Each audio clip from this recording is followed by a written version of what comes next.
उज्यालो radio नेटवर्कसँगै उज्यालो online र mobile एप्लिकेशनबाट एकसाथ प्रसारण भइरहेको नेपाल दर्पणमा साथी भोजेन्द्र बस्नेतसँगै अर्जुन पोखरेलको नमस्कार।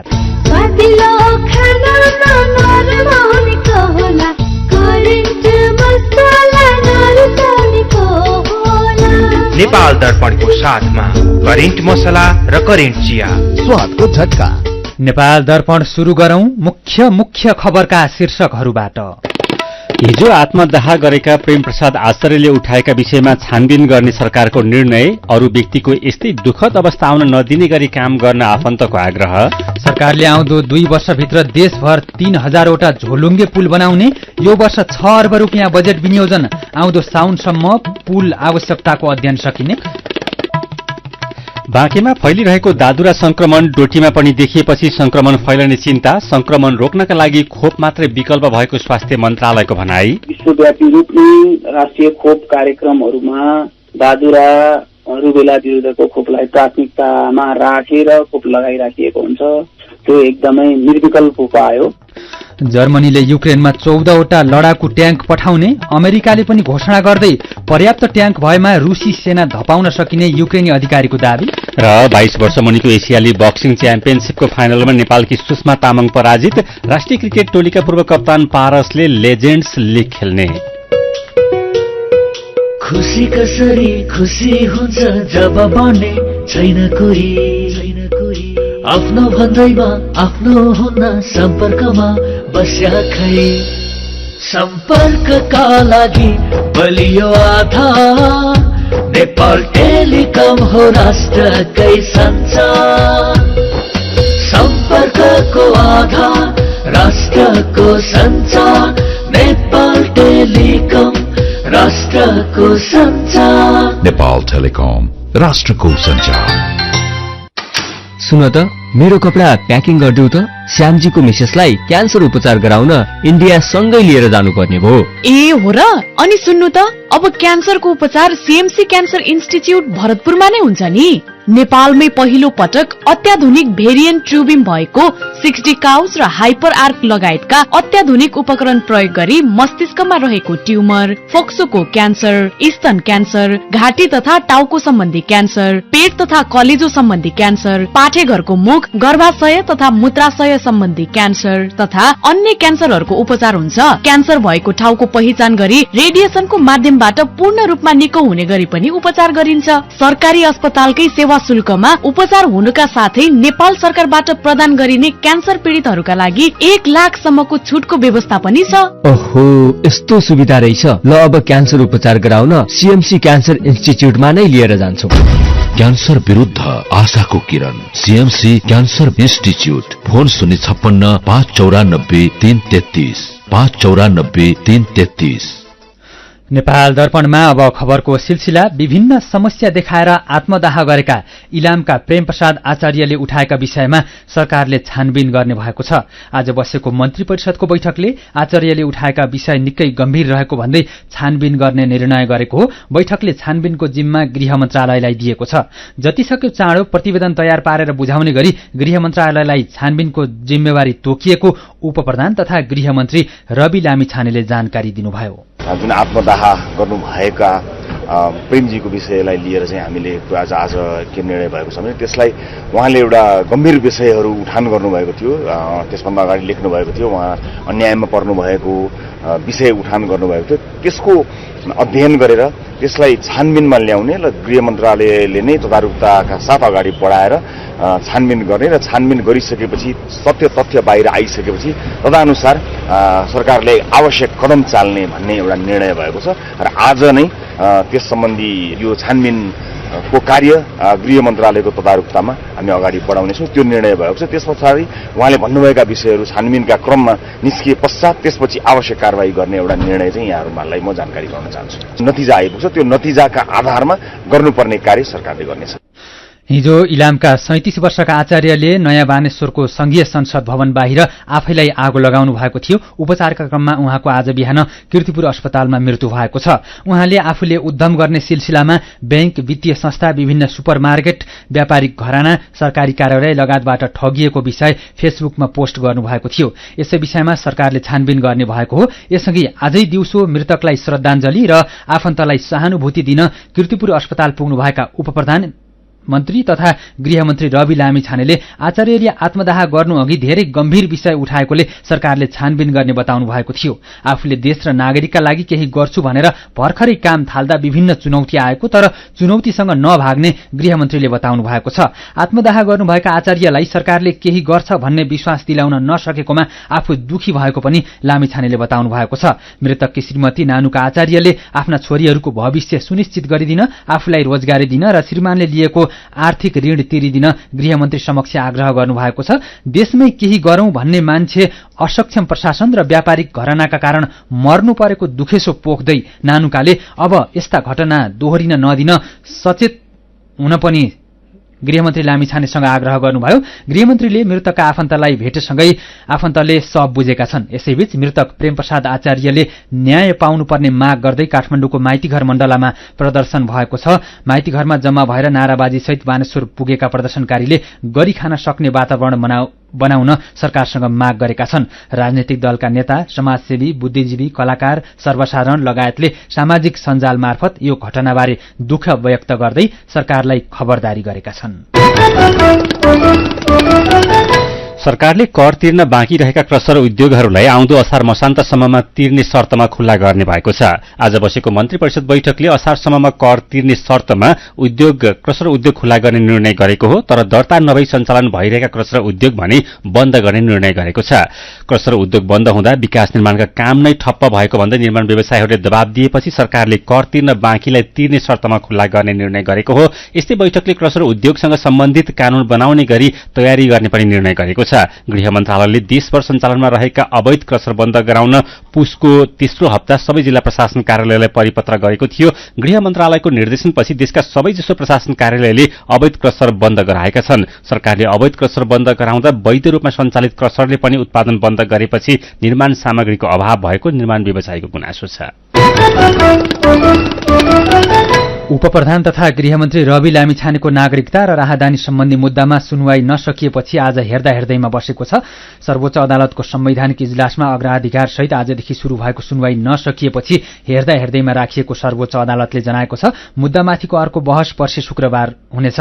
आज रिट निवेदकको तर्फबाट वरिष्ठ अधिवक्ताद्वय रमन कर्ण, सुरेन्द्र भण्डारी र अधिवक्ताहरू अमृत खरेल र निकिता ढुङ्गानाले बहस गर्नुभएको छ। यस्तै सरकार र रवि लामिछानेको तर्फबाट सहन्यायाधिवक्ता सञ्जीवराज रेग्मीले बहस गर्नुभयो। बहसका क्रममा निवेदकतर्फका अधिवक्ताले रवि लामिछानेले अमेरिकी नागरिकता त्यागेको निस्सा नेपाली अधिकारीहरूलाई अहिलेसम्म नबुझाएकोले नेपाली नागरिकता नै अवैध रहेको तर्क गरेका छन्। लामिछानेले अमेरिकी ग्रीन कार्ड त्यागेपछि नेपाली नागरिकता पुनः प्राप्तिको लागि प्रक्रिया नै नथालेकोले पदमुक्त हुने उनीहरूको जिकिर छ। तर प्रधानमन्त्री तथा मन्त्री परिषदको कार्यालय समेतको तर्फबाट बहस नोट पेश गर्दै सहन्यायाधिवक्ता सञ्जीव राज रेग्मीले भने यो सार्वभौम व्यवस्था नभई कार्यविधिगत व्यवस्था मात्र भएको जिकिर गर्नुभएको छ। गृहमन्त्री लामिछानेको तर्फबाट वरिष्ठ अधिवक्ता सुशील पन्तले नेपालको नागरिकता त्यागेर गएको भए पुनः प्राप्तिको लागि निवेदन दिनुपर्ने भन्दै अर्को देशको पाउँदा नेपालको नागरिकता स्वतः खारेज भएको कारण उहाँले अर्को देशको त्यागेपछि नेपालको नागरिकता स्वतः कायम हुने तर्क गर्नुभयो। यसअघि रवि लामिछानेलाई सांसद र मन्त्रीको रूपमा शपथ रोक्न माग गर्दै परेको रिटमा सर्वोच्च अदालतले अन्तरिम आदेश दिन मानेको थिएन। अन्तरिम आदेश जारी नभएपछि रविले सांसद हुँदै उपप्रधान तथा गृहमन्त्रीको समेत शपथ लिनुभएको थियो। बागमती प्रदेश सरकारले पूर्णता पाएको छ। आज थप भएका मन्त्रीहरूले शपथ लिएसँगै 11 सदस्यीय बागमती प्रदेश सरकारले पूर्णता पाएको हो। यसअघि 14 सदस्यीय रहेको बागमती प्रदेशमा 3वटा मन्त्रालय घटाएर 11 सदस्यीय कायम गरी मन्त्री परिषद विस्तार गरेको मुख्यमन्त्रीको सचिवालयले जनाएको छ। बागमती प्रदेशमा एमाले र माओवादीले 4 तथा राप्रपाले 3वटा मन्त्रालय पाएका छन्। नेकपा एमालेबाट एकलाल श्रेष्ठ श्रम रोजगार तथा यातायात, रामेश्वर श्रेष्ठ स्वास्थ्य र केशव प्रसाद पोखरेल कृषि तथा पशुपक्षी विकास मन्त्री बन्नुभएको छ। एमाले संसदीय दलका नेता जगन्नाथ थपलिया यसअघि नै आर्थिक मामिला तथा योजना मन्त्री भइसक्नु भएको छ। यस्तै माओवादीबाट गंगानारायण श्रेष्ठ आन्तरिक मामिला तथा कानून, युवराज दुलाल भौतिक पूर्वाधार विकास र कुमारी मोक्तान सामाजिक विकास मन्त्री बन्नु भएको छ। माओवादी संसदीय दलका नेता शालिग्राम जमकटेल प्रदेश मुख्यमन्त्री हुनुहुन्छ। राप्रपाबाट डम्बरबहादुर तामाङ उद्योग, पर्यटन र सहकारी मन्त्री तथा राजु विष्ट वन तथा वातावरण मन्त्री बन्नु भएको छ। यसअघि बिना विभागीय मन्त्रीको रूपमा शपथ लिनुभएका राप्रपा संसदीय दलका नेता उद्धव थापा खानेपानी, ऊर्जा तथा सिंचाई मन्त्री बन्नु भएको छ। यसैबीच कर्णाली प्रदेश सरकारले पनि पूर्णता पाएको छ। 7 सदस्यीय मन्त्री परिषदका बाँकी 4 जना मन्त्रीले आज शपथ लिएसँगै मन्त्री परिषदले पूर्णता पाएको हो। आज भूमि व्यवस्था, कृषि तथा सहकारी मन्त्री भीम प्रकाश शर्मा, आन्तरिक मामिला तथा कानून मन्त्री कृष्ण जीसी, सामाजिक विकास मन्त्री टेकराज पछाई र उद्योग, पर्यटन, वन तथा वातावरण मन्त्री जित बहादुर मल्लले प्रदेश प्रमुख तिलक परियार समक्ष पद तथा गोपनीयताको शपथ गर्नुभएको हो। अरू 2 जना आर्थिक मामिला तथा योजना मन्त्री विनोद कुमार शाह र भौतिक पूर्वाधार, ऊर्जा तथा जलस्रोत मन्त्री मंगल बहादुर शाहीले पुसको 28 गते नै शपथ लिइसक्नु भएको छ। कर्णालीमा नेकपा माओवादी केन्द्रले मुख्यमन्त्री सहित 4 वटा र नेकपा एमाले 3 वटा मन्त्रालय पाएका छन्। यसैबीच लुम्बिनी प्रदेशबाट राष्ट्रिय सभाको उपचुनावका लागि 3 जनाको उम्मेदवारी परेको छ। सत्ता गठबन्धनबाट नेकपा एमालेका कुमार दशौदी, नेपाली कांग्रेसका माधव प्रसाद आचार्य र नागरिक उन्मुक्ति पार्टीबाट राजेन्द्र वीर रायले उम्मेदवारी दर्ता गराउनु भएको हो। एमालेबाट राष्ट्रिय सभा सदस्यमा निर्वाचित रूपन्देहीका खिमलाल भट्टराईले राजीनामा दिएपछि रिक्त रहेको सीटमा उपचुनाव हुन लागेको हो। उपचुनावका लागि यही माघ 25 गते घोराईको कर्मचारी मिलन केन्द्रमा मतदान हुनेछ। राष्ट्रिय सभा सदस्यका लागि प्रदेश सभा सदस्य र पालिकाका प्रमुख तथा उपप्रमुखले मतदान गर्नेछन्। लुम्बिनी प्रदेशमा कुल मतदाता संख्या 305 जना रहेको छ, जसमध्ये प्रदेश सांसदको संख्या 87 र पालिकाका प्रमुख र उपप्रमुख मतदाताको संख्या 218 रहेको प्रदेश निर्वाचन कार्यालय दाङले जनाएको छ। सीधा कुरा प्रष्ट विचार, यो हो उज्यालो रेडियो नेटवर्क। नेपाल दर्पणमा कुराकानीसँगै खबरको सिलसिला बाँकी नै छ, सुन्दै गर्नुहोला। विदेशबाट आयामी गरेको पैसा सिधै तपाईको मोबाइलमा लिन मिल्छ। अहिलेको अवस्थामा बाहिर गएर पैसा निकाल्न त्यति सजिलो छैन।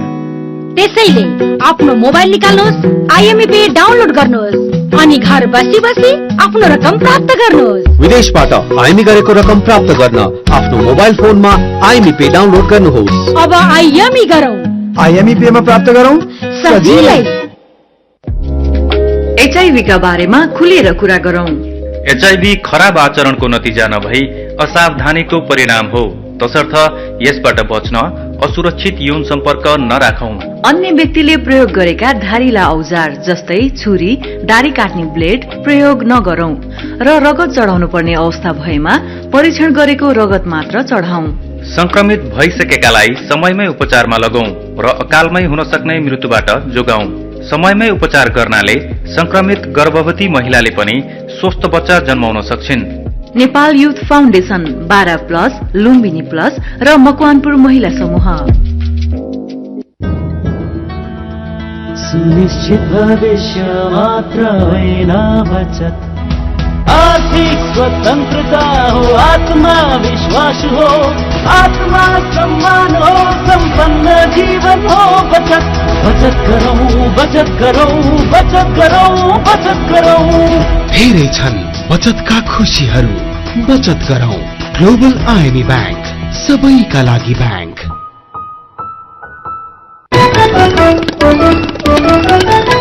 उज्यालो रेडियो नेटवर्कबाट प्रसारण भइरहेको नेपाल दर्पणमा तपाईंलाई फेरि स्वागत छ। यतिन्जेल हामीले हिजो आत्मदाह गरेका प्रेम प्रसाद आचार्यले उठाएका विषयमा छानबिन गर्ने सरकारको निर्णय, गृहमन्त्री लामिछानेको नागरिकता विवादको मुद्दा सर्वोच्चमा हेर्दा हेर्दैमा दर्ता नभएका क्रसर उद्योग बन्द हुने, कर तिर्नुपर्नेलाई असारसम्म मौका दिने सरकारको निर्णय लगायतका खबर प्रस्तुत गर्यौं। नेपाल दर्पणमा अब बाँकी प्रसंग। बाँकीमा 260 जना भन्दा धेरैमा पुष्टि भएको दादुराको संक्रमण डोटीमा पनि भेटिएको छ। बाँकीको नेपालगञ्ज उपमहानगरपालिकामा पुसको तेस्रो हप्तादेखि देखिन थालेको संक्रमण 5वटा पालिकामा फैलिसकेको छ। सामान्यतया 5 वर्ष मुनिका बालबालिकामा देखिने दादुरा रोकथामका लागि सरकारले नियमित रूपमा खोप दिइरहेको छ। सरकारले बालबालिकालाई नियमित रूपमा दादुरा विरुद्धको खोप दिँदा पनि किन संक्रमण फैलिरहेको छ भनेर साथी दीपा तिमेल सिन्हाले स्वास्थ्य मन्त्रालयका सहायक प्रवक्ता डाक्टर समीर अधिकारीले सोध्नु भएको छ। अहिले हामीले हेर्यौं भने बालबालिकाहरूको खोप लगाउने दर, खोपको दायराभित्र ल्याउने जुन प्रतिशत हुन्छ त्यो अलि अगाडिको तुलनामा अलि अगाडिका वर्षहरूको तुलनामा केही संख्यामा चाहिँ खोप लगाउन छुट्नु भएको भन्ने नै देखिएको छ, जसको कारणले जोखिम बढेर गएको छ। अरू ठाउँहरू पनि जोखिममा छन् भन्ने कुरालाई मध्यनजर गरेर खोपको कभरेज बढाउने कुरा, किन खोप आवश्यक छ, किन त्यस्तो शङ्कास्पद बालबालिकाहरूलाई चाँडै पहिचान गरेर अलग्याएर राख्नुपर्ने छ भन्ने कुराहरू बुझाउने कामहरू चाहिँ तीव्र गतिमा अगाडि बढेको छ। अहिले पछिल्लो समयको संक्रमण यसरी वात्तै पर्दाखेरि अलिकति चुनौती भएको अवस्था र कोभिड महामारी सँगसँगै स्वास्थ्यका केही कार्यक्रमहरूमा आएका नियमित रूपमा जुन स्तरमा गरिरहेका थियौँ त्यो स्तरमा गर्नलाई आएका केही बाधा व्यवधान, केही कठिनाइहरूका कारणले केही ठाउँमा चुनौती थपिने अवस्था सिर्जना हुन्छ कि भनेर त्यसको निगरानी बढाउने कामहरू, त्यसलाई अझ अरू ठाउँको जोखिमलाई पनि आकलन गरेर नियमित खोप कार्यक्रम मार्फत सबैलाई बुझाउने, सबैको सहभागिता खोज्ने, खोपको दायरामा सबैलाई ल्याउने आवश्यक प्रबन्ध गर्ने, खोजेर खोप लगाउने कुराहरूलाई सहजीकरण गर्ने कामहरू चाहिँ स्वास्थ्य मन्त्रालयले देशैभरिका सबै स्थानीय तहहरूसँग सम्मेलन गरेर स्थानीय तहका सरकारवाला सबै निकायहरूलाई परिचालन गरेर समन्वयात्मक रूपमा कामहरू चाहिँ अगाडि बढाएको छ। एउटा मात्रै संक्रमण देखियो भने पनि बढी चनाखो भएर थप विशेष काम गर्ने गरी चाहिँ काम गरिएको छ। छिटो फैलिने संक्रामक रोग भएकाले महामारी फैलिने जोखिम चाहिँ कतिको रहन्छ? एकदमै बढी संक्रामक, त्यसमाथि पनि हाम्रा साना बाबु नानीहरू जसलाई कसरी रोग सर्छ, कसरी रोगबाट बच्ने भन्ने कुराहरू थाहा नहुने उमेर समूहका बाबु नानीहरूलाई बढी सर्छ। संक्रमण कहीँ देखिएको छ भने त अझ चाँडो सर्ने सम्भावना त हुने नै भइहाल्यो। एकदमै संक्रामक रोग भएको हिसाबले हाम्रा जुन बालबालिकाहरूको हेरचाहमा खट्नुहुने अथवा लाग्नुहुने अभिभावकहरू हुनुहुन्छ, आमा बुवा, घर परिवारका अरू सदस्यहरू सबैजनाले चाहिँ अलि विशेष संक्रमण सर्ने कुराहरू चाहिँ कुन माध्यमबाट सर्छ, कसरी रोकथाम गर्नुपर्छ भन्ने कुराहरूमा ख्याल गर्नुपर्ने पनि हुन्छ। कसरी थाहा पाउने अभिभावकले चाहिँ मेरो बालबालिकालाई दादुराको पो लक्षण देखियो भनेर? दादुराको लक्षण हुँदाखेरि अब ज्वरोहरू आउने, अब खानलाई अलिकति रुचि नगरे जस्तो हुने, जिउमा बिमिराहरू आउने जस्तो त्यो लक्षणहरू देखिने खालको अवस्था हुन्छ। बाबु नानीहरूको स्वास्थ्यको अवस्था त्यो चाहिँ हामीले निगरानी गरिराख्नुपर्ने हुन्छ। त्योभन्दा पनि पहिला चाहिँ हामीले खोप समयमा लगाएनौँ, कुनै खोप छुट्यो कि कुनै कारणले छुटेको छ कि भन्ने कुराहरूमा पनि स्वास्थ्य कर्मीसँग सम्पर्कमा रहेर संस्थामा खोप लगाउने कामहरू चाहिँ हामीले गर्नुपर्ने हुन्छ। केही जटिलताहरू देखा पर्छन् बालबालिकाको स्वास्थ्यमा दादुरा भएपछि? ज्वरो आएर लामो समय अलिकति बिरामी भएर बालबालिकाको मानसिक शारीरिक वृद्धि विकासमा असर गर्ने त छँदैछ, कसैको ज्यानै समेत जाने सम्बन्धी अवस्था पनि सिर्जना गर्ने हुन्छ र एकदमै धेरै संक्रामक भएको हुनाले सम्पर्कमा आउने खालका हामीले बालबालिकाहरूलाई विद्यालय राखेका हौँला अथवा बालबालिका शिशु स्याहार केन्द्रहरूमा राखेका हौँला, किन्डर गार्डनमा राखेका हौँला, त्यस्तो ठाउँहरूमा चाहिँ एक बालबालिकाबाट अरू बालबालिका धेरैलाई संक्रमण फैलिएर स्थिति अलिकति कठिन बन्न सक्ने अवस्थाहरू चाहिँ सिर्जना हुन सक्ने हुन्छ। खोप नै विकल्प हो यसको रोकथामको लागि? मुख्य रूपमा खोप नै हो, त्यही भएर विश्वव्यापी रूपमै राष्ट्रिय खोप कार्यक्रमहरूमा दादुरा रुबेला विरुद्धको खोपलाई प्राथमिकतामा राखेर खोप लगाइराखिएको हुन्छ। त्यो एकदमै निर्विकल्प उपाय हो। उहाँ हुनुहुन्थ्यो स्वास्थ्य तथा जनसंख्या मन्त्रालयका सहायक प्रवक्ता डाक्टर समीर कुमार अधिकारी। फेरि पनि खबरकै सिलसिला, सरकारले आउँदो 2 वर्षभित्र देशभर 3000वटा झोलुङ्गे पुल निर्माणको योजना अघि बढाएको छ। झोलुङ्गे पुलको अभावमा नागरिकहरू शिक्षा, स्वास्थ्य लगायतका आधारभूत आवश्यकताबाट वञ्चित हुन नपरोस् भनेर हरेक आधा घण्टाको दूरीमा पुल निर्माणका लागि योजना बनाइएको शहरी विकास मन्त्रालयले जनाएको छ।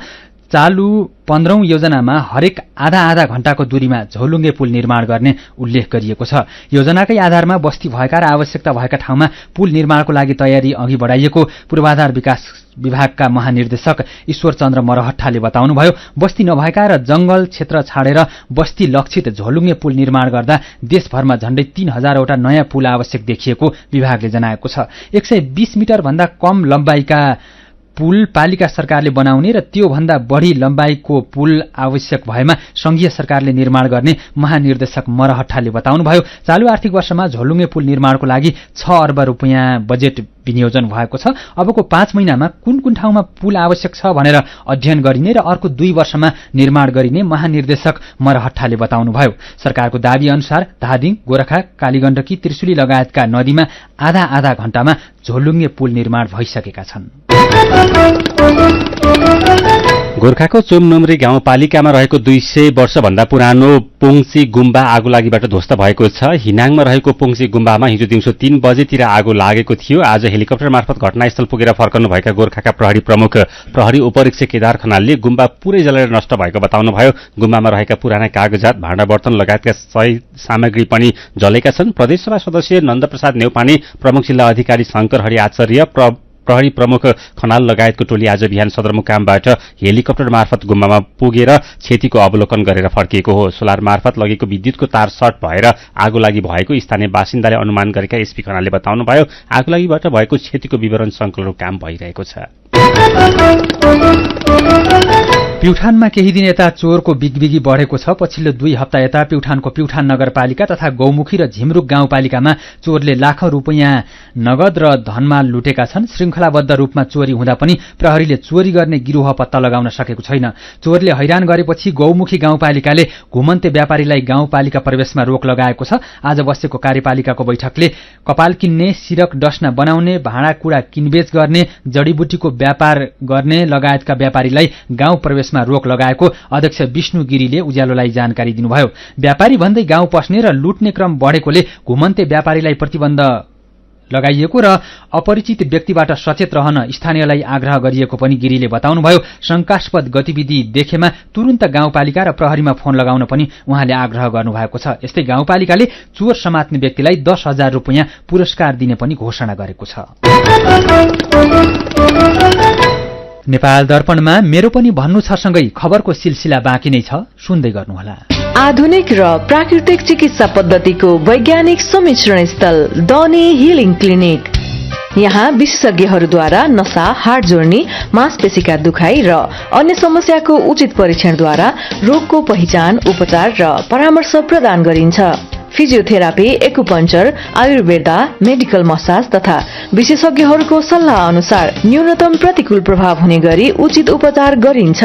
स्वस्थ जीवनशैली तथा निरोधात्मक परामर्शको लागि आउनुहोस्।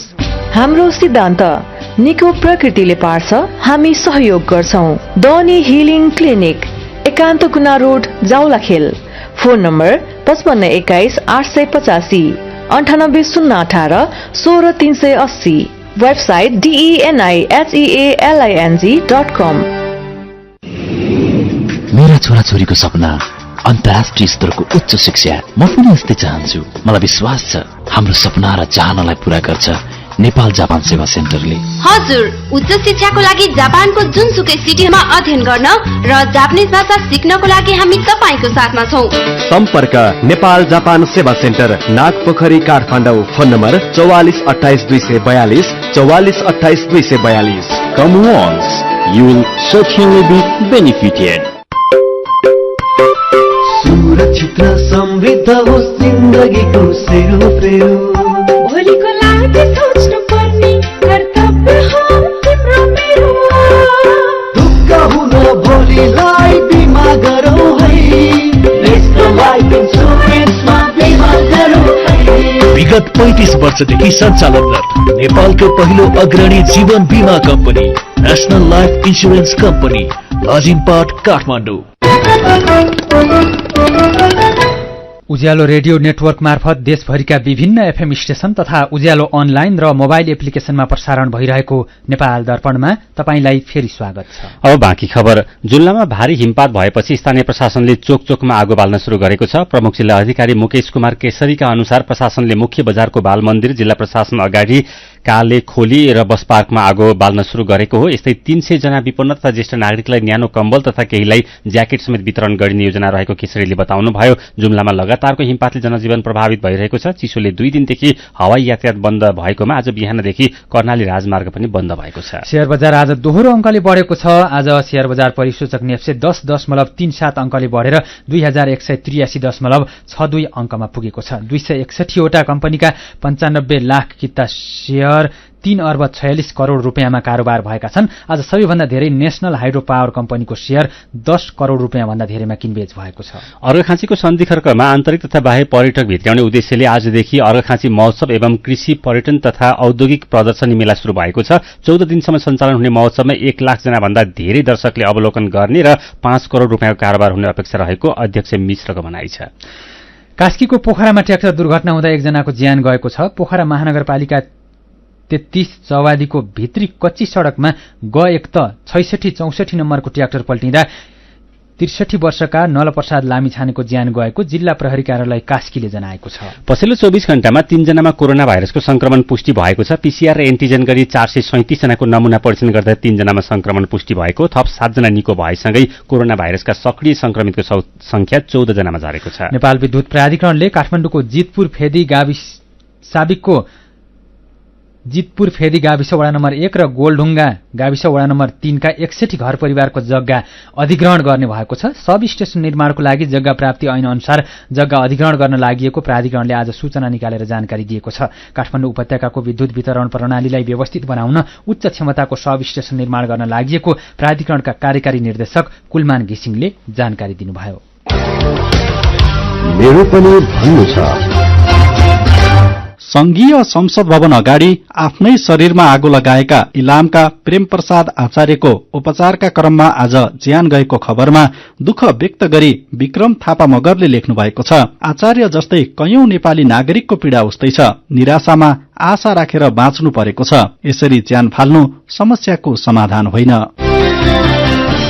आकाश भट्टराई र अर्जुन रिमाल पनि यसलाई समस्या समाधानको विकल्प नभएको बताउनुहुन्छ। उहाँहरू लेख्नुहुन्छ, समाजमा प्रतिस्पर्धा गरेर बाँच्नुपर्छ अनि देश चलाउनेहरूले पनि आम नागरिकका पीड़ालाई बुझ्न ढिला भएको छ।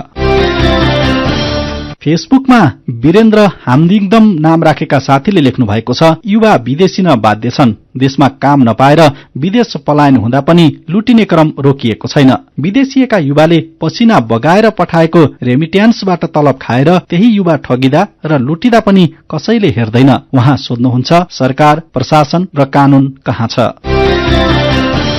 माया कार्की भन्नुहुन्छ, देशको अवस्थाले युवालाई पलायन बनायो। अर्काको देशमा पनि सुख छैन। आम नागरिकका दुःख कति कति। यसै बारेमा भूपेन्द्र साम्बाहाम्फे लेख्नुहुन्छ, लोकतन्त्र आयो, व्यवस्था बदलियो, तर भुइँ मान्छेको अवस्था उस्तै रह्यो। विचारका लागि तपाईलाई धन्यवाद। मेरो पनि भन्नु छ। मेरो पनि भन्नु छ प्रस्तुत गर्दै हुनुहुन्थ्यो साथी मदन पौड्याल। नेपाल दर्पणमा अब विदेशका खबर। जर्मनीले युक्रेनमा 14वटा अत्याधुनिक लडाकु ट्याङ्क पठाउने भएको छ। जर्मन चान्सलर ओलाफ स्कोल्जले कम्तीमा 14वटा लियोपार्ड 2 ट्याङ्क पठाउने घोषणा गर्नुभएको बीबीसीले जनाएको छ। आफूहरूले पठाएको ट्याङ्कको सहयोगमा युक्रेनले युद्ध मैदानमा नयाँ उपलब्धि हासिल गर्न सक्ने अपेक्षा रहेको उहाँले बताउनु भएको छ। यस्तै अमेरिकी राष्ट्रपति जो बाइडेन प्रशासनले दर्जनौं M1 एब्राम ट्याङ्कहरू पठाउने योजना घोषणा गर्ने अपेक्षा गरेको बीबीसीले जनाएको छ। एकजना उच्च अमेरिकी अधिकारीले युक्रेनमा 30 देखि 50 वटासम्म ट्याङ्क पठाउन सक्ने बताउनु भएको बीबीसीको खबरमा उल्लेख छ। युक्रेनी अधिकारीहरूले यसअघि पर्याप्त ट्याङ्क भएमा रुसी सेनालाई युक्रेनी भूमिबाट धपाउन सकिने बताएका थिए। अब केही खेल खबर। 22 वर्ष मुनिको एसियाली बक्सिङ च्याम्पियनशिपको फाइनलमा नेपालकी सुषमा तामाङ पराजित भएकी छिन्। थाइल्याण्डको ब्याङ्ककमा भएको 48 किलो तौल समूहको फाइनलमा सुषमा उज्बेकिस्तानकी फजिलोभा फार्नोजासँग पराजित भएकी हुन्। फार्नोजासँग सुषमा अङ्कको आधारमा 5-0 ले पराजित भइन्। फाइनलमा हारे पनि सुषमाले नेपालबाट पहिलो पटक फाइनलमा पुगेर रजत पदक जित्ने कीर्तिमानी भने कायम गरेकी छिन्। सेमिफाइनलमा सुषमाले मंगोलियाकी खेलाडीलाई हराएकी थिइन्। नेपाली राष्ट्रिय क्रिकेट टोलीका पूर्व कप्तान पारस खड्काले लेजेन्ड्स लीग क्रिकेट खेल्ने भएका छन्। एशियन लायन्सले पारस खड्कालाई अनुबन्ध गरेको जनाएको छ। लायन्सले पारससँगै थिसारा परेरा, मोहम्मद हाफिज र सोएब अख्तरलाई टोलीमा अनुबन्ध गरेको छ। यो प्रतियोगितामा भारतीय पूर्व कप्तान सचिन तेन्दुलकरदेखि वेस्ट इन्डिजका ब्रायन लारासम्मका खेलाडीले खेल्दै आएका छन्। लीगमा ओल्ड जायन्ट्स, इन्डियन्स महाराज तथा एशियन लायन्सको सहभागिता रहनेछ। लीगको तेस्रो संस्करण आउँदो फेब्रुअरी 27 देखि मार्च 8 तारिकसम्म कतार र ओमानमा हुँदैछ। पारस खड्काले 2 वर्ष अघि सन्यास लिएका हुन्। पारसको कप्तानीमा नेपालले सन् 2014 मा पहिलो पटक टी20 विश्वकप खेलेको थियो। र भारत अन्तर्राष्ट्रिय क्रिकेट काउन्सिल आईसीसी को एक दिवसीय वरियताको शीर्ष स्थानमा पुगेको छ। गैराती भएको तेस्रो एक दिवसीय खेलमा न्यूजील्याण्डलाई 90 रनले हराएसँगै भारत विश्व वरियताको शीर्ष स्थानमा पुगेको हो। भारतले न्यूजील्याण्डसँगको 3 खेलको एक दिवसीय श्रृंखला क्लिन स्वीप गरेको हो। यससँगै शीर्ष स्थानमा रहेको न्यूजील्याण्ड भने चौथो स्थानमा झरेको छ। यो श्रृंखला हुनु अघि न्यूजील्याण्ड शीर्ष स्थानमा र भारत चौथो स्थानमा थिए। खेल खबरसँगै हामी नेपाल दर्पणको अन्त्यमा आइपुगेका छौं। आजका मुख्य खबरका शीर्षकहरू फेरि एकपटक। हिजो आत्मदाह गरेका प्रेम प्रसाद आचार्यले उठाएका विषयमा छानबिन गर्ने सरकारको निर्णय। अरू व्यक्तिको यस्तै दुःखद अवस्था आउन नदिने गरी काम गर्न आफन्तको आग्रह। सरकारले आउँदो 2 वर्षभित्र देशभर 3000वटा झोलुङ्गे पुल बनाउने। यो वर्ष 6 अर्ब रुपियाँ बजेट विनियोजन। आउँदो साउनसम्म पुल आवश्यकताको अध्ययन सकिने। बाँकेमा फैलिरहेको दादुरा संक्रमण डोटीमा पनि देखिएपछि संक्रमण फैलने चिन्ता। संक्रमण रोक्नका लागि खोप मात्रै विकल्प भएको स्वास्थ्य मन्त्रालयको भनाई। जर्मनीले युक्रेनमा 14वटा लडाकु ट्याङ्क पठाउने। अमेरिकाले पनि घोषणा गर्दै पर्याप्त ट्याङ्क भएमा रुसी सेना धपाउन सकिने युक्रेनी अधिकारीको दाबी। र 22 वर्ष मुनिको एसियाली बक्सिङ च्याम्पियनशिपको फाइनलमा नेपालकी सुषमा तामाङ पराजित। राष्ट्रिय क्रिकेट टोलीका पूर्व कप्तान पारसले लेजेन्ड्स लिग खेल्ने। आजको नेपाल दर्पण सकिएको छ। प्राविधिक साथी संघर्ष विष्टसँगै हामी भोजेन्द्र बस्नेत र अर्जुन पोखरेल पनि विदा हुन्छौं। उज्यालोको मोबाइल एप्लिकेशन र अनलाइनमा प्रसारण भइरहेका रेडियो र अनलाइनका सामग्री भाइबरमा पनि उपलब्ध छन्। निसासिने जोखिम भएकोले बन्द कोठामा हिटर र आगो बालेर नसुतौं। नमस्कार।